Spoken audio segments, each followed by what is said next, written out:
ደግሞ እኮ ውድ ነው እኮ ወይ ክፈይኝ ወይ መልሻት። የኔ እናት እንግዲህ ቤቴን አስቀምጠሽ አገኘሁት። አዲስ ነው የተለበሰ ቢሆን የሷ ልብስ ነው ብዬ አስቀምጠው ነበረ። አዲስ ነው መቼም ስጦታ ልትሰጪኝ ነው ወይ ለኔ ታው ነው ጠቧት ነው። እኔ ምን በነኝና ነው ለአንቺ ስጦታ የምሰጠው? ባልሽ የት ሄዶ ነው ከኔ ስጦታ የምጠብቂው አንቺ? የኔ እናት የባለቤት እህት ነኛ። ኧረ እባክሽ የለም። እኔ የምገዛው ለባሌ ብቻ ነው። ለአንቺ የሚገዛው ባልሽ ነው። ተንከባከቢ ብያለሁ። ተንከባከቢኝ ካለበለዚያ የባል እህት ክፉ ናት የሚባለው ልትሆኚ ነው።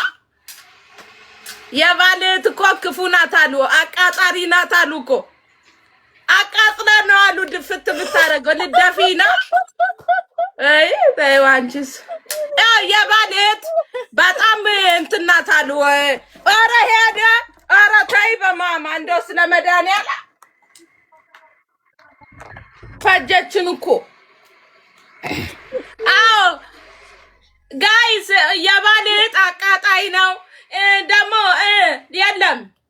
በእርግጥ ደስ የሚለው ነገር ሶስተኛ ወገን የለም እኛ ቤት። እሱ ሳይሆን እኔ በሁለታችሁ መሀል አልገባም። ለፈጣሪ የማይወደውም ግን ተንከባከቢ ነው። አንቺ ተንከባከቢ። ምክንያቱም እኔ ምራትሽ ነኝ።